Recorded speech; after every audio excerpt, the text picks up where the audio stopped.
कहता हूं स्वामी प्रसाद मौर्य सठिया गए हैं। इस बात को ध्यान में रखिएगा। हलक में हाथ डालकर कलेजा खींचने का सामर्थ्य रखते हैं अगर धर्म को टारगेट करोगे, वरना हम वैसे भी सर्वभौम सुखिना बोलते रहते हैं कि रामचरितमानस की जो भी व्यक्ति प्रतियां जलाता मिल जाए जूते से मारना चाहिए। स्वामी प्रसाद मौर्य ने ऐसा तथाकथित बयान दिया। हमेशा एक लाइन बोलता हूं कि पूछेगा इतिहास भी एक दिन धर्म का दोषी कौन रहा, जब तक खुद पर ना बीती तब तक ये हिंदू मौन रहा। लगातार कई ऐसे विधर्मी हैं, कई ऐसे नास्तिक विचारधारा के लोग हैं जो धर्म पर, संस्कृति पर और धार्मिक ग्रंथों पर सवाल उठाते रहते हैं। स्वामी प्रसाद मौर्य के अंदर इतना सामर्थ्य नहीं है कि वो रामचरितमानस की चौपाई पढ़ करके उसका भावानुवाद कर देंगे। कुछ भी बोला है पत्रकार महोदय जवाब को दिया जाएगा और डंके की चोट पर दिया जाएगा। जे बरनाधम तेल कुम्हारा स्वपच किरात कोल कलवारा, दास मुई ग्रह संपत्ति नासी मूड मुड़ाए हो ही सन्यासी। में गोस्वामी तुलसीदास जी ने जो चौपाइयां लिखी थी वो एकदम सटीक बैठ रही थी। अगर ब्राह्मण कुल का बेटा भी ब्राह्मण कुल में उत्पन्न होने के पश्चात शराब पी करके, मदिरा पान कर करके अगर वो चौराहे पर नाटक नौटंकी करेगा तो ब्राह्मण कुल का सम्मान नहीं बढ़ा सकता। तो अब के समय पर आपकी योग्यता, आपका कर्म तय करेगा आपको किस प्रकार से कहां पर क्या कार्य करना है। बाकी स्वामी प्रसाद मौर्य ना समझ पाएंगे, ना इधर के ना उधर के। ठीक उसी प्रकार का व्यक्ति, अगर शूद्र वर्ण का व्यक्ति पढ़ लिख करके आईएएस की कुर्सी पर बैठेगा, पीसीएस की कुर्सी पर बैठेगा, तो किसी के माई के लाल के अंदर यह क्षमता नहीं है कि उसको उतार दे। पहले तो स्वामी प्रसाद मौर्य और चंद्रशेखर जो बिहार वाले हैं, शिक्षा मंत्री, एजुकेशन मिनिस्टर, उनके लिए मैं कहना चाहूंगा कि अधजल गगरी छलकत जाए। ताड़ना का मतलब है दृष्टि रखना, संरक्षित करना पूरी तरीके से। और नेवला मौर्य जैसे लोग होंगे तब तो फिर आप समझ ही सकते हैं कि स्थिति बड़ी विकट हो जाएगी। पहली वाली बात है, देखिए मैं मीडिया वालों से संतुष्ट भी रहता हूं और कई बार तो मैं बिल्कुल असंतुष्ट रहता हूं। अगर आप पक्षकार बनकर के बात करने आए हैं तब आप उनकी भी पत्रकारिता मत कीजिए, तब पक्षकारिता कीजिए। मैं नेवला स्वामी प्रसाद को नहीं बोला, और इनको पता कि रामचरितमानस, अगर भारत में रामचरितमानस को राष्ट्रीय ग्रंथ घोषित कर दिया जाएगा आने वाले समय में, तो मान लीजिए भारत हिंदू राष्ट्र की ओर अग्रसर हो जाएगा, निश्चित है। अब तो जड़ की अलग परिभाषा है, चैतन्य की अलग परिभाषा है। जो स्वामी प्रसाद मौर्य के हृदय में पूर्ण तरीके से अंधकार बैठा हुआ है, इनके हृदय में अज्ञान रूपी दीपक सनातनी जला करके रहेंगे। और रही बात, इन्होंने रामचरितमानस पर सवाल उठाया है, तो रामचरितमानस पर सवाल उठाने की औकात नहीं है स्वामी प्रसाद मौर्य की। डंके की जितने भी नेता ये सबके सब वोट बैंक की राजनीति के तहत धर्म को घसीटने का कार्य करते। जन्मना जायते शूद्र, जन्म से व्यक्ति शूद्र उत्पन्न होते हैं ऐसा भी माना जाता है। जन्मना जायते शूद्र संस्काराद उच्यते और वेद भाषी भवेद विप्र, वेद को भाष्य करने की क्षमता भी ब्राह्मण रखता। ब्रह्म जानासि ब्राह्मणा, जो ब्रह्म से आपका साक्षात्कार करवाने की क्षमता रखे वो ब्राह्मण पूजनीय योग है। चौराहा पर जो लोग शराब पी करके ना चले वो पूजनीय योग नहीं। स्वामी प्रसाद मौर्य के यहाँ अभी ये मूर्ख व्यक्ति रामचरितमानस को टारगेट किया था, उसके बाद में इसने ब्राह्मणों को टारगेट किया। तो स्वामी प्रसाद मौर्य, तुम्हारी औकात ना तो ब्राह्मण को टारगेट करने की है और ना तुम्हारी औकात रामचरितमानस पर सवाल उठाने की है। तो सीधी सी बात, धर्म, आस्था और संस्कृति पर अगर सवाल उठाओगे तो महाराज सीधा रेले जाओगे। वो कोई भी व्यक्ति होगा, सरकार सुनेगी अच्छी बात, प्रशासन सुनेगी और अच्छी बात, और सरकार और प्रशासन अगर मूक और बधिर होकर के बैठ जाती है तो हिंदू समाज पार्टी तय करेगी कि इनके साथ में क्या करना है, डंके की चोट पर तय करेगी। सीना चीर दिया वेदों का, घायल किया पुराणों को और बेच दिया वोटों के खातिर संस्कृत के प्रतिमानों को। ये संस्कृत की प्रतियां, रामचरितमानस की जो प्रतियां, हरे रंग को खुश करने में भगवा को नीलाम किया, हरे रंग को खुश करने में भगवा को नीलाम किया। अरे स्वामी प्रसाद मौर्य, तूने बहुत घिनौना काम किया।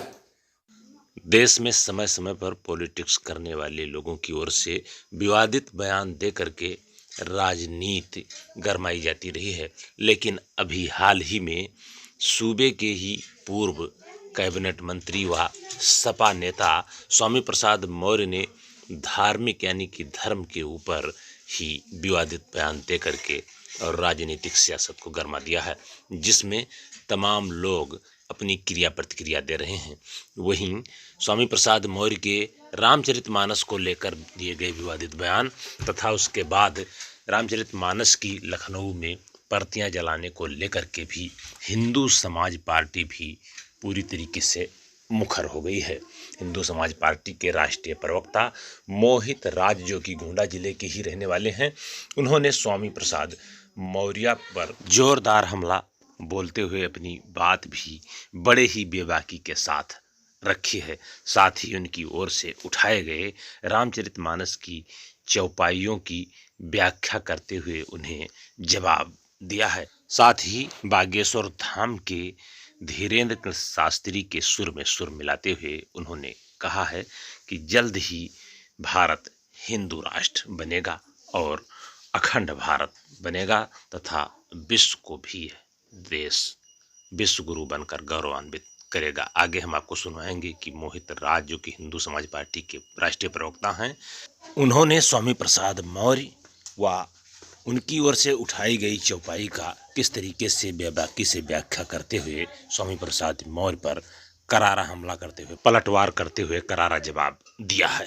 नमस्कार, जय हिंद, वंदे मातरम बोलता हूं।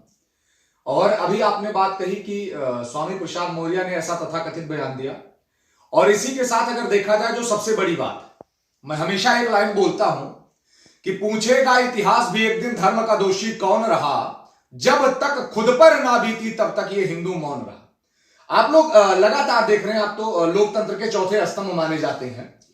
लगातार कई ऐसे विधर्मी हैं, कई ऐसे नास्तिक विचारधारा के लोग हैं जो धर्म पर, संस्कृति पर और धार्मिक ग्रंथों पर सवाल उठाते रहते हैं। मैं इनसे यही कहना चाहूंगा, कुछ लोग ऐसे हैं जो जानेंगे भी नहीं और मानेंगे भी नहीं, जिन्होंने ना वेद पढ़ा, ना शास्त्र पढ़ा, ना पुराण पढ़ा, ना उपनिषद पढ़ा, ना व्याकरण पढ़ा, वो रामचरितमानस के चौपाइयों की व्याख्या करते फिर रहे हैं। स्वामी प्रसाद मौर्य के अंदर इतना सामर्थ्य नहीं है कि वो रामचरितमानस की चौपाई पढ़ करके उसका भावानुवाद कर देंगे। मैंने भी यहां पर एक बात बोली है, भावानुवाद, मैंने अनुवाद की बात नहीं की है। तो कई सारी चौपाइयां रामचरितमानस में ऐसे लिखी हैं जो भाव प्रधान है, और जो विद्वान है वो तो समझ ही रहे हैं। जिन्होंने कुछ भी बोला है, पत्रकार महोदय जवाब तो दिया जाएगा और डंके की चोट पर दिया जाएगा। जैसे जे बरनाधम, तेल कुम्हारा, सुपच किरात कोल कलवारा, इसका सही मायने में अर्थ क्या है? जरा सा इसकी व्याख्या आप तो बता दें स्वामी प्रसाद मौर्य को। हाँ बिल्कुल, इसका अर्थ क्या है सही मायने में? बिल्कुल। जे बरनाधम तेल कुम्हारा, सुपच किरात कोल कलवारा, दास मुनि ग्रह संपत्ति नासी, मूड मुड़ाए हो ही सन्यासी। वर्ण व्यवस्था के आधार पर, मैं जात व्यवस्था के आधार पर नहीं कहूंगा, वर्ण व्यवस्था के आधार पर कई सारे कार्य निर्धारित किए गए थे देश काल और परिस्थिति के अनुसार। मानस में गोस्वामी तुलसीदास जी ने जो चौपाइयां लिखी थी वो एकदम सटीक बैठ रही थी। यहां पर क्या होता है, वर्ण व्यवस्था को लोग जाति व्यवस्था से जोड़ देते हैं। भाई जब वर्ण व्यवस्था निर्धारित की गई थी तब तो यही बताया गया था, ब्राह्मण, क्षत्रिय, वैश्य और शूद्र, सभी का कार्य भी निर्धारित किया गया था। लेकिन जब श्रीमद् भगवत गीता का भी आकलन किया जाता है तो उसमें क्या बताया गया है, चातुर्वर्णम मया प्रोक्ता गुण कर्म विभागशः, यानी गुण और कर्म के आधार से ही व्यक्ति चलता है। जैसे किस प्रकार से मान सकते हैं, छोटा सा उदाहरण, मान लीजिए एक फल है, इस फल पर अधिकार प्रत्येक व्यक्ति का है, प्रत्येक वर्ण के व्यक्ति का है, लेकिन आपका कर्म यह निर्धारित करेगा कि आप इस फल को पाने के योग्य हैं या नहीं है। जो वर्णाधम तेल कुम्हारा जो बताया गया, वर्णों में क्या बताया है कि अधम मानेंगे, अधम नहीं मानेंगे। अगर ब्राह्मण कुल का बेटा भी ब्राह्मण कुल में उत्पन्न होने के पश्चात शराब पी करके, मदिरा पान कर करके अगर वो चौराहे पर नाटक नौटंकी करेगा तो ब्राह्मण कुल का सम्मान नहीं बढ़ा सकता।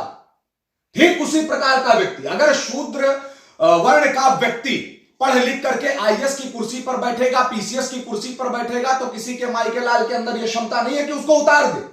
तो अब के समय पर आपकी योग्यता, आपका कर्म तय करेगा आपको किस प्रकार से कहां पर क्या कार्य करना है। बाकी स्वामी प्रसाद मौर्य ना समझ पाएंगे, ना इधर के ना उधर के। दो चौपाई उन्होंने और भी कही है। हाँ, कौन सी? जैसे अभी ढोल गंवार शूद्र पशु नारी सकल ताड़ना की अधिकारी, ये ताड़ना है कि ताड़ना है?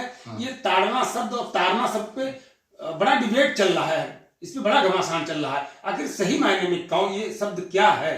सही मायने में सबसे पहले तो स्वामी प्रसाद मौर्य और चंद्रशेखर जो बिहार वाले हैं, शिक्षा मंत्री, एजुकेशन मिनिस्टर, उनके लिए मैं कहना चाहूंगा कि अधजल गगरी छलकत जाए। हमारे यहां बताया गया है कि जिनके अंदर ज्ञान नहीं होता है, जो ज्ञान की पराकाष्ठा को नहीं समझते हैं, जो आध्यात्मिक ज्ञान को नहीं समझते हैं, जो जड़ और चैतन्य में फर्क करने का सामर्थ्य नहीं रखते हैं, वो रामचरितमानस पर सवाल ना उठाएं तो ही उनके लिए बेहतर होगा। अभी आपने कहा कि ढोल गंवार शूद्र पशु नारी सकल ताड़ना के अधिकारी। चलिए बहुत अच्छी बात है, मैं आप ही को एक्सप्लेन कर दे रहा हूं और मुझे ये पूरी उम्मीद है कि बात आपके माध्यम से ही लोगों तक पहुंच जाएगी। सबसे पहले ढोल है, तो ढोल आप ये एक बार बताइए कि ढोल जड़ है या चेतन है? वो चैतन्य नहीं है, वो जड़वत है। और जड़ के साथ जो व्यवहार किया जाएगा वो चैतन्य के साथ व्यवहार नहीं किया जाएगा। जैसे ढोल है, तो ढोल को जब आप मारोगे, ताड़ोगे, तो उसके अंदर से जो ध्वनि उत्पन्न होती है वो लोगों को प्रसन्न करती है वास्तविकता की नहीं है, एक जड़ है। दूसरी बात, गंवार जो शब्द प्रयोग किया गया, तो गंवार शब्द जो है किसी व्यक्ति विशेष या किसी पर्टिकुलर जात या किसी पर्टिकुलर वर्ण के लिए नहीं किया गया था। गंवार का मतलब क्या है? मान लीजिए कोई एक अशिक्षित व्यक्ति है, आपने उस व्यक्ति को कोई बड़ा कार्य दे दिया, अगर आप उस पर दृष्टि नहीं रखेंगे, अगर आपका संरक्षण उस व्यक्ति को नहीं प्राप्त होगा, अगर आपका दिशा निर्देश उस व्यक्ति को नहीं प्राप्त होगा, तो वो व्यक्ति उस कार्य को बिगाड़ देगा, क्योंकि उसको नहीं पता है कि किस कार्य को किस प्रकार से करना। यहाँ ताड़ना शब्द का है, ताड़ना यानी देखना, उस पर निगाह रखना। ताड़ना का मतलब है दृष्टि रखना, संरक्षित करना पूरी तरीके से। लेकिन कैसे कहा जा सकता है? कनक कनक ते 100 गुनी मादकता अधिकार, या खाए बौराए जग या पाए बौराए। तो कनक का मतलब सोना भी होता है, कनक का मतलब धतूरा भी होता है। जो ज्ञानी होगा वो समझ जाएगा, और नेवला मौर्य जैसे लोग होंगे तब तो फिर आप समझ ही सकते हैं कि स्थिति बड़ी विकट हो जाएगी। इतने बड़े नेता हैं, कई बार कैबिनेट के मिनिस्टर रह चुके हैं। अच्छा। पहले बसपा में थे, फिर भाजपा में आए, उसके बाद सपा में चले गए। तो नेवला शब्द फिर वही वाली बात है। देखिए, मैं मीडिया वालों से संतुष्ट भी रहता हूं और कई बार तो मैं बिल्कुल असंतुष्ट रहता हूं। अगर आप पक्षकार बनकर के बात करने आए हैं तब आप उनकी भी पत्रकारिता मत कीजिए, तब पक्षकारिता कीजिए। मैं नेवला स्वामी प्रसाद को नहीं बोला, लेकिन जब स्वामी प्रसाद मौर्य यह बयान देंगे कि मैं स्वामी रूपी नेवला आरएसएस भाजपा रूपी नाग को निगल जाऊंगा, तब आप कहां थे? ये तो मैंने नहीं, ये तो स्वामी प्रसाद मौर्य ने बोला। मैं उन्हीं के शब्दों को दोहरा रहा हूं।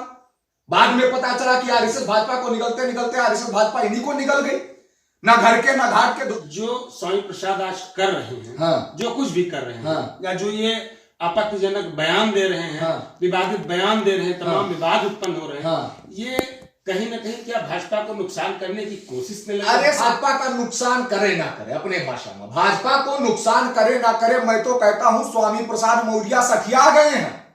और जब लोग सठिया जाते हैं, जब व्यक्ति सठिया जाता है, तब वो ऐसे ही अनाप शनाप बयान देता रहता है। रामचरितमानस का विरोध पता है लोग क्यों कर रहे हैं? अभी आपकी इस चौपाई को मैं कंप्लीट करता हूं।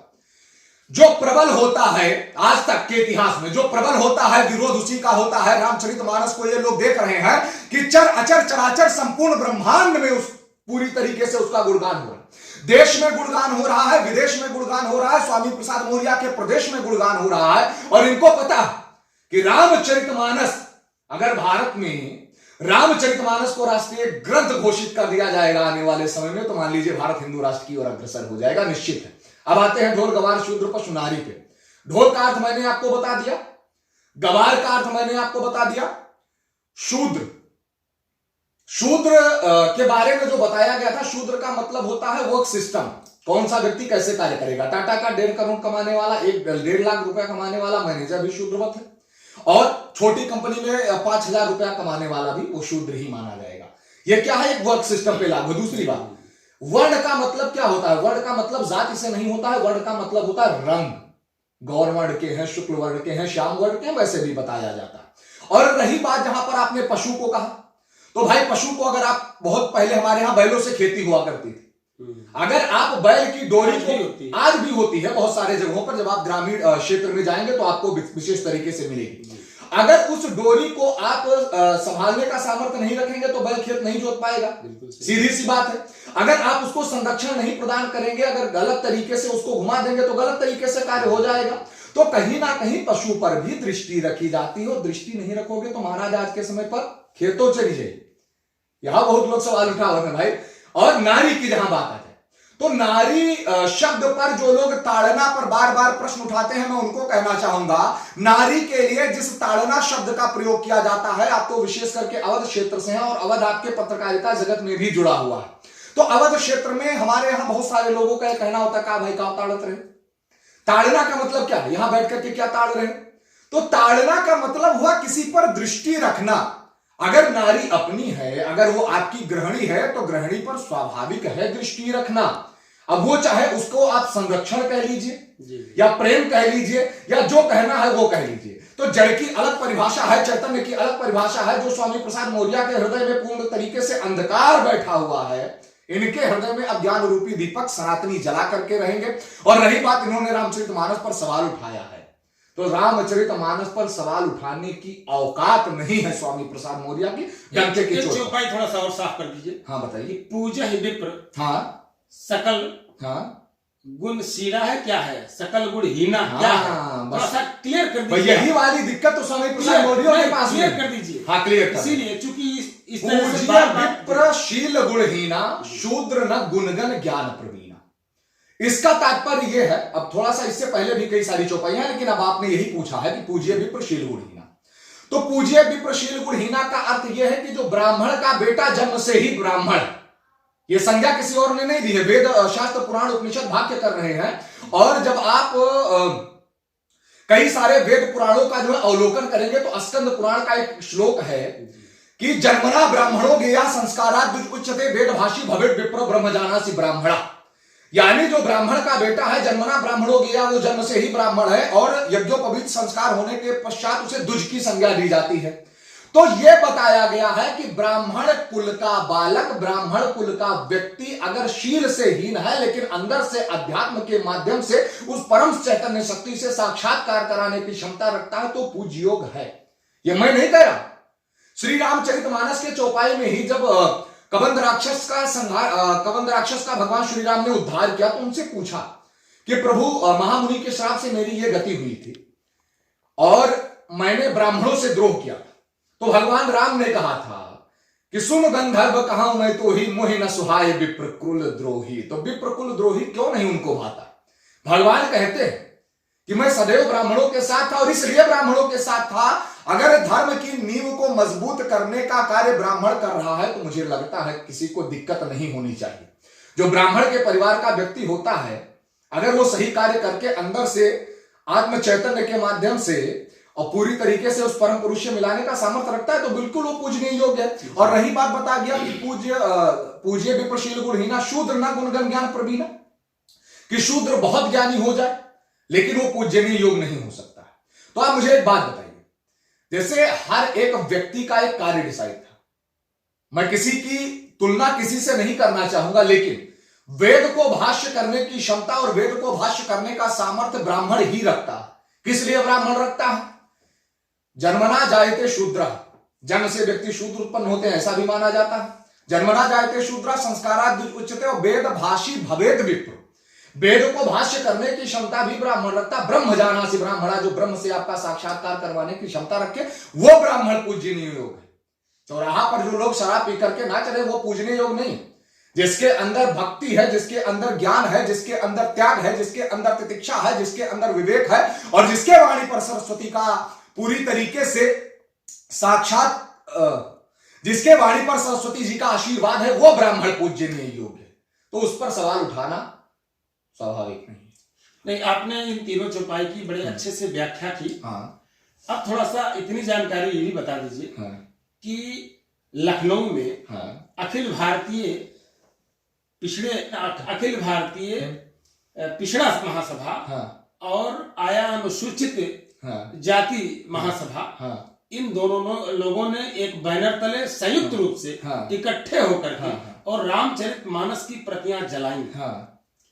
उससे आहत होकर के अयोध्या हनुमानगढ़ी से ताल्लुकात रखने वाले महंत राजू दास ने 21 लाख रुपए का इनाम रखा है। इस पर आप क्या कहना चाहेंगे? इस पर मैं यही कहना चाहूंगा कि रामचरितमानस की जो भी व्यक्ति प्रतियां जलाता मिल जाए जूते से मारना चाहिए।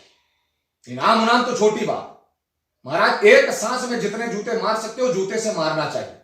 किस लिए मारना चाहिए? बहुत सारे लोग मेरे से सवाल उठाने चले आते हैं उठा करके कि जब भारत संवैधानिक देश है तो तुम किसी को मारने की बात कैसे कर सकते हो? तो जब भारत संवैधानिक देश है तो किसी के माई के लाल के अंदर इतना सामर्थ्य नहीं है कि रामचरितमानस पर और श्रीमद् भगवत गीता पर सवाल उठा सके, क्योंकि रामचरितमानस 100 करोड़ हिंदुओं की आस्था का केंद्र है और कोई हिंदुओं की आस्था पर उंगली उठाए ये मोहित राज राष्ट्रीय प्रवक्ता हिंदू समाज पार्टी को कदापि बर्दाश्त नहीं है। इस बात को ध्यान में रखिएगा। हलक में हाथ डालकर कलेजा खींचने का सामर्थ्य रखते हैं अगर धर्म को टारगेट करोगे, वरना हम वैसे भी सर बेबोध शुकिना बोलते रहते हैं। स्वामी प्रसाद मौर्य को क्या संदेश देना चाहिए? स्वामी प्रसाद मौर्य के यहाँ यह संदेश दिया चाहिए थे कि मन बुद्धि चित्त अहंकार को अपने अंदर समाहित रख करके कुछ भी बोलने से पहले एक बार सोचे। अभी ये मूर्ख व्यक्ति रामचरितमानस को टारगेट किया था, उसके बाद में इसने ब्राह्मणों को टारगेट किया। तो स्वामी प्रसाद मौर्य, तुम्हारी औकात ना तो ब्राह्मण को टारगेट करने की है और ना तुम्हारी औकात रामचरितमानस पर सवाल उठाने की है। तो सीधी सी बात, धर्म आस्था और संस्कृति पर अगर सवाल उठाओगे तो महाराज सीधा रेले जाओगे, वो कोई भी व्यक्ति होगा। अगर भारत में संविधान लागू है तो संविधान की पराकाष्ठा को ऐसे लोग समझे और नहीं समझते हैं तो हम जैसे लोग जवाब देने के लिए बैठे हैं, और दायरा चाहे संवैधानिक हो या सांस्कृतिक दोनों तय करना जानते हैं। सरकार सुनेगी अच्छी बात, प्रशासन सुनेगी और अच्छी बात, और सरकार और प्रशासन अगर मूक और बधिर होकर के बैठ जाती है तो हिंदू समाज पार्टी तय करेगी कि इनके साथ में क्या करना है, डंके की चोट पर तय करेगी। हम किसी भी धर्म पंथ संप्रदाय मत मजहब के विरोधी नहीं होते, लेकिन अगर हमारे धर्म को टारगेट करोगे महाराज तो फिर जवाब कैसा दिया जाएगा वो तुम कल्पना नहीं कर सकते हो। स्वामी प्रसाद मौर्य के विवादित बयान से, रामचरितमानस की प्रतियां जलाने से हिंदुओं की जो आहत हुई है भावनाएं, उन राम भक्तों को क्या संदेश देना चाहते हैं? उन राम भक्तों को संदेश यही देना चाहेंगे कि वीर प्रसूता वसुंधरा का गूंज उठा ये नारा है, कहो गरज कर हम हिंदू और हिंदुस्तान हमारा है। मैंने यहां पर हिंदुस्तान बोला, हिंदुस्तान नहीं बोला। कहो गरज कर हम हिंदू और हिंदुस्तान हमारा है। और आज के हिंदुओं को मैं एक छोटा सा संदेश देना चाहूंगा कि आंधियां चलने लगी औजार को पैदा करो और कंठ में क्रंदन नहीं हुंकार को पैदा करो, और सज रही है फिर से देखो कुरुक्षेत्री समय की भूमिका, और पार्थ तुम गांडियों में टंकार फिर पैदा करो, पार्थ तुम गांडियों में टंकार फिर पैदा करो। पत्रकार महोदय जानते हैं कारण क्या? ये सबके सब जितने भी नेता हैं ये सबके सब वोट बैंक की राजनीति के तहत धर्म को घसीटने का कार्य करते। सीना चीर दिया, वेदों का घायल किया पुराणों को, और बेच दिया वोटों के खातिर संस्कृत के प्रतिमानों को। ये संस्कृत की प्रतियां, रामचरितमानस की जो प्रतियां, हरे रंग को खुश करने में भगवा को नीलाम किया, हरे रंग को खुश करने में भगवा को नीलाम किया। अरे स्वामी प्रसाद मौर्य, तूने बहुत घिनौना काम किया, और भगवा को आतंक बताने वालों तुमको लगता, रामचरितमानस पर सवाल उठाने वालों तुमको लगता है अरे नस्ल तुम्हारी नकली है और खून तुम्हारा गंदा है, नस्ल तुम्हारी नकली है और खून तुम्हारा गंदा है। और मैं आपसे कहना चाहूंगा कि जब तक मेरे शरीर में सनातन धर्म के संस्कृति के रक्त की एक भी बूंद प्रवाहित होती रहेगी, इन जैसे विधर्मियों को, इन जैसे वामपंथी विचारधारा को ऐसे ही पैरों तले रौंदने का कार्य किया जाएगा, ऐसे ही पैरों तले कुचलने का कार्य किया जाएगा। क्योंकि हिंदू समाज पार्टी डंके की चोट पर ऐलान करती है, डंके की चोट पर कार्य करती है, डंके की चोट पर परिणाम देती है। स्वामी प्रसाद मौर्य की क्या स्थिति होगी? अब इनके इससे ज्यादा बेकार स्थिति का होगी। इस बार जैसे चुनाव में स्वामी प्रसाद मौर्य हार गए, अगली बार क्या वो चुनाव लड़ेंगे तो क्या हिंदू समाज पार्टी उसका विरोध करेगी? अरे हिंदू समाज पार्टी विरोध करेगी, ये मिल नहीं रहा है सही से। विरोध नहीं करेगी, डंके की चोट पर विरोध करेगी। इन जैसे विधर्मियों का डंके की चोट पर हिंदू समाज पार्टी विरोध करेगी। बिल्कुल सामाजिक विरोध होगा, आर्थिक विरोध होगा, वोट बैंक का विरोध होगा, राजनीतिक विरोध होगा, हर आध्यात्मिक विरोध होगा। नहीं, कहीं ये पिछड़े और अनुसूचित जातियों को कहीं इकट्ठा करने की या कुछ और नीति समझाने की या कोई और इशारा तो नहीं कर रही है? एक बात बताइए, ये व्यक्ति जो है नेवला क्या बोला था मैं इसको, नेवला प्रसाद, ये कभी बसपा में रहता है, कभी भाजपा में रहता है, वर्तमान में ये सपा में, और ये सपा की भी नैया जो कुछ बची है वो भी ये डुबो देगा, ये निश्चित है पूरी तरीके से। ये अपना उल्लू सीधा करने के लिए कार्य कर रहा है, ना कि समाज का उल्लू। स्वामी प्रसाद के पास बड़ी फॉर्च्यूनर आ गई, स्वामी प्रसाद के काफिले में बड़ी बड़ी गाड़ियां चल रही हैं। उन दलित समाज के घरों पर कितने लोगों के घर गाड़ियां खड़ी हो गई? इनका डिनर तो वैसे 5 स्टार ताज में होता रहता है। उन गरीब परिवार वालों के घर का कौन सा ऐसा व्यक्ति है जो 5 स्टार में जा रहा है? तो ये राजनीतिक वोट बैंक के तहत दलित समाज का, शोषित वंचित समाज का पूरी तरीके से ये स्वामी प्रसाद मौर्य शोषण कर रहे हैं। इसके अलावा कुछ नहीं है। ये जब उन्होंने विवादित बयान दिया, हाँ, उसके बाद अभी कल की बात है, हाँ, राष्ट्रीय महासचिव, सपा के राष्ट्रीय महासचिव बनाए गए अखिलेश यादव ने राष्ट्रीय महासचिव बनाया है। हाँ, इससे क्या संदेश दे रहे हैं वो? इससे यही संदेश दे रहे हैं कि जब नाश मनुज पर छाता है, पहले विवेक मर जाता।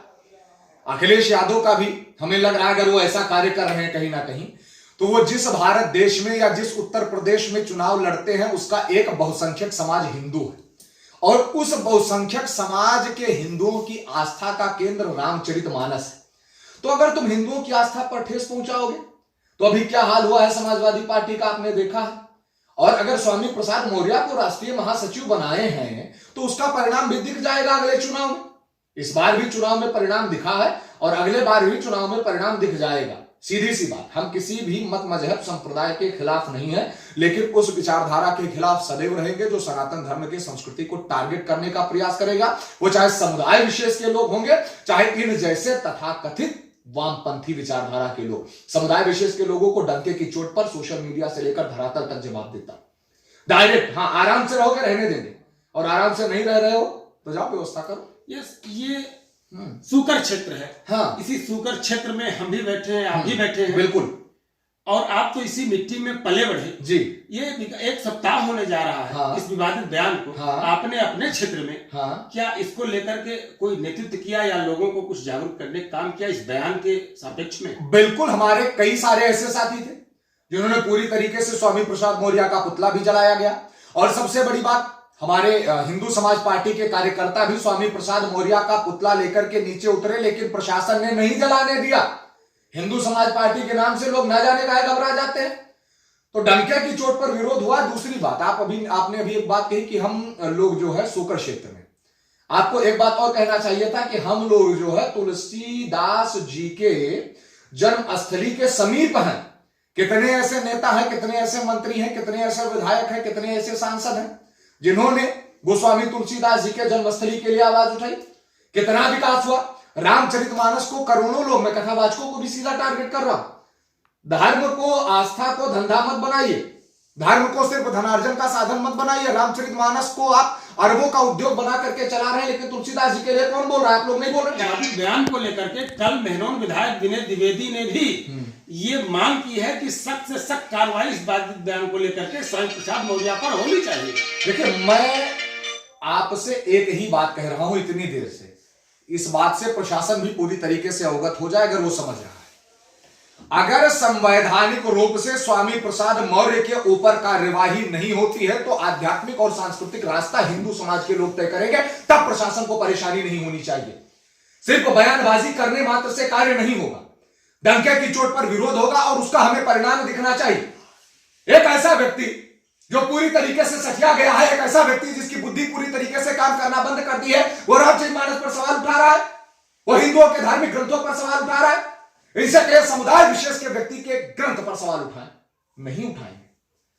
पारसियों के ग्रंथ पर सवाल उठाएं, नहीं उठाएंगे। कारण क्या?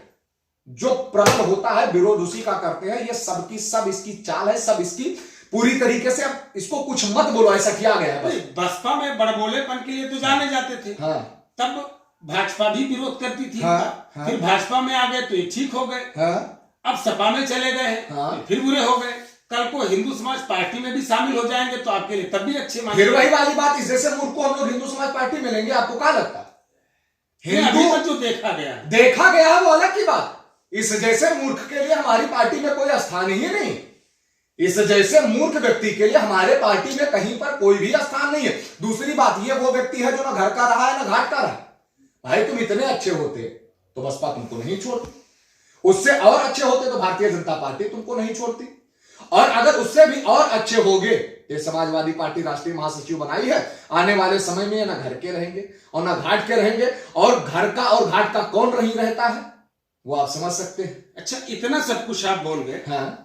वो स्वामी तुलसीदास जी की जन्मस्थली है ये। हाँ। सूकर क्षेत्र। हाँ। और उस जन्मस्थली के लिए माना कि किसी राजनीतिक पार्टी ने, किसी राजनीतिक सांसद ने, विधायक ने कार्य नहीं किया। हाँ। आपने क्या किया?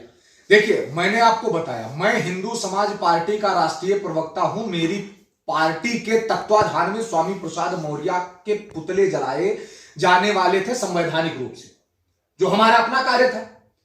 लेकिन प्रशासन हमेशा सदैव हस्तक्षेप करता है हिंदू समाज पार्टी के कार्य नहीं, में। स्वामी प्रसाद का पुतला जला देने से गोस्वामी तुलसीदास की जन्मस्थली का विकास नहीं हो सकता। उनके विकास के लिए, उस जीर्णोद्धार के लिए क्या किया? बस बहुत सही सवाल आपने किया। अभी मेरे पास वहां पर कुछ लेटर रखे होंगे, अभी शायद मुझे लग रहा है 5 या 6 महीने भी नहीं होंगे। एक कृषि अनुसंधान मंत्री आए हुए थे और इसी मंच से मैं दहाड़ करके बोला था। किस लिए मैं दहाड़ करके बोला था? सिर्फ और सिर्फ इसके जीर्णोद्धार के लिए, गोस्वामी तुलसीदास जी के जन्मस्थली के विकास के लिए। और आज ही नहीं बोला, अपने सोशल मीडिया के माध्यम से भी मैं लगातार सतत रूप से आवाज उठा रहा हूं कि यहां का विकास होना चाहिए, लेकिन राजनीतिक रोटियां लोग सेक रहे हैं। नहीं, हिंदू समाज पार्टी के आप राष्ट्रीय प्रवक्ता हैं। हाँ। क्या पार्टी में आपने ये बात नहीं रखी? नहीं, मैं बिल्कुल पार्टी में हमने बात रखी, लेकिन जो सांस्कृतिक धरोहरों को सुरक्षित रखा जा सकता है वो केंद्र सरकार का दायित्व है। हम ना लोकसभा में है पूर्ण रूप से, ना राज्यसभा में। तो जो व्यक्ति लोकसभा राज्यसभा में नहीं बैठा हुआ है, हम सत्ता में नहीं बैठे हुए हैं, तो हम सवाल उठा सकते हैं, हम विरोध कर सकते हैं। कार्य करना ये सरकार का कार्य है, वो चाहे केंद्र सरकार हो या राज्य सरकार हो। अगर अयोध्या में भव्य राम मंदिर का निर्माण हो सकता है, काशी में भव्य कॉरिडोर का निर्माण हो सकता है, मथुरा में याचिका दायर करके वहां पर कार्य किया जा सकता है, तो मुझे लगता है कि पूरी तरीके से आने वाले समय में सरकार पूरी तरीके से संज्ञान में लेगी और समय रहते श्री गोस्वामी तुलसीदास जी के जन्मस्थली का भव्य निर्माण होगा, भव्य विकास होगा। राजू दास ने बिल्कुल ऐलान कर दिया है, उसको विवादित बयान कहा जाएगा, कि जो स्वामी प्रसाद मौर्य का सर तन से जुदा कर देगा, अच्छा। उसको 21 लाख रुपए का इनाम राजू दास देंगे। इस बात का जो है सोशल मीडिया पे तमाम कमेंट आ रहे हैं, कुछ अच्छे कमेंट, कुछ बुरे कमेंट। क्या अच्छा है, क्या बुरा है? कुछ ये कह रहे हैं कि स्वामी प्रसाद मौर्य के समर्थन में कमेंट कर रहे हैं, कुछ संत राजू दास के समर्थन में जो है समर्थन में कमेंट कर रहे हैं। आपका क्या कमेंट होगा इस पर? मेरा यही कमेंट होगा कि जो व्यक्ति धर्म की नींव को ठेस पहुंचाने का कार्य करेगा, राजू दास जैसे बयानों का सदैव समर्थन रहेगा। भाई सीधी सी बात, जिस समय नूपुर शर्मा ने एक छोटा सा बयान दिया था जिससे 57 देशों की नींवें हिल गई थी, और उस समय जब सर तन से जुदा का नारा लग रहा था, तब आप कहां थे? तब भी आपको सवाल उठाना चाहिए था। नूपुर शर्मा के लिए देश में विदेश में फतवे जारी किए गए थे, तब ये सारे के सारे मीडिया वाले कहां चले गए?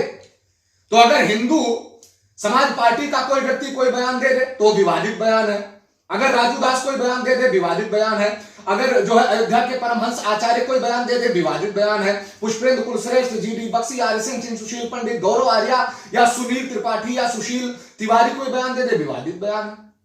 तो हिंदू समाज का व्यक्ति अगर कुछ बोल दे तो विवादित बयान है, और समुदाय विशेष के तो आप पक्षकार बन के बैठ जाते हैं। कारण क्या होता है? जिसने बयान दिया उसको सुरक्षा दे देते हैं, और जिसके ऊपर तन से जुदा का फतवा जारी कर दिया जाता है उसके साथ क्या कार्य किया जाता है? नूपुर शर्मा के साथ क्या किया गया? दिल्ली में रिंकू शर्मा की हत्या हो गई, आपने क्या किया? तिरंगा यात्रा में चंदन गुप्ता को गोली मार दी गई, क्या किया आपने? हर्षा हिंदू को मार दिया गया, क्या किया गया? निकिता तोमर को मार दिया गया, क्या किया गया? कमलेश तिवारी जी को मार दिया गया, क्या किया गया बताइए? मैं तो हिंदू समाज पार्टी का ही हूं, मैं तो उसी विचारधारा को बढ़ा रहा हूं जो कमलेश तिवारी जी की विचारधारा है। नहीं, स्वामी प्रसाद मौर्य भी कह रहे कि मैं भगवान राम से हमारी कोई हमें दिक्कत नहीं, भगवान राम के हम भी भक्त हैं। उन तुलसीदास, गोस्वामी तुलसीदास द्वारा रचित जो चौपाइयां हैं उससे उनको दिक्कतें हैं। कारण दिक्कत उनको चौपाइयों से नहीं है, दिक्कत उनको उस सनातनी विचारधारा से है जो आज धर्म के नींव को मजबूत करने का कार्य कर रही है। और वो देख रहे हैं कि नित्य प्रति रामचरितमानस देश से लेकर के विदेश तक पूजी जा रही है। जानकारी मिली कि इस बात से मौर्य पर एफआईआर भी हुई है और भी होगी, और एफआईआर तो मान लीजिए संवैधानिक दायरा है। सरकार से क्या अपील करना चाहेंगे? सरकार से यही अपील करना चाहेंगे कि अगर आप समय रहते संज्ञान ले लेते हैं, अगर आपके माध्यम से समय रहते परिणाम सामने आ जाता है तो अच्छी बात है, वरना फिर आप भी समझिएगा, वो चाहे समाजवादी हो, चाहे भारतीय जनता पार्टी हो, चाहे केंद्र सरकार हो, चाहे राज्य सरकार हो, समय रहता है एक्शन ले और इस देश से विधर्मी को बाहर मुना घूमने दे, वरना ये माहौल ही बिगाड़ने का कार्य करेगा। क्योंकि ना यहाँ का है ना वहां का है, ये कहीं का नहीं, ये अपने परिवार का सगा नहीं है, ये अपने धर्म का सगा नहीं, ये अपने समाज का सगा नहीं, ये अपने संस्कृति का सगा नहीं, ये अपने धरोहर का सगा नहीं, और ये तो अपने जबान का भी सगा नहीं। तो जो व्यक्ति जबान का सगा नहीं वो व्यक्ति क्या कर सकता है? आप समझ सकते हैं कि समुदाय विशेष का पक्षकार बन के बोल रहा है। ये वामपंथी विचारधारा को आगे बढ़ाने का प्रयास कर रहा है, और ऐसी वामपंथी विचारधारा को पैरों तले रौंदने का ही कार्य राजू दास और मोहित राज जैसे लोग कर रहे हैं। चलिए, बहुत बहुत धन्यवाद।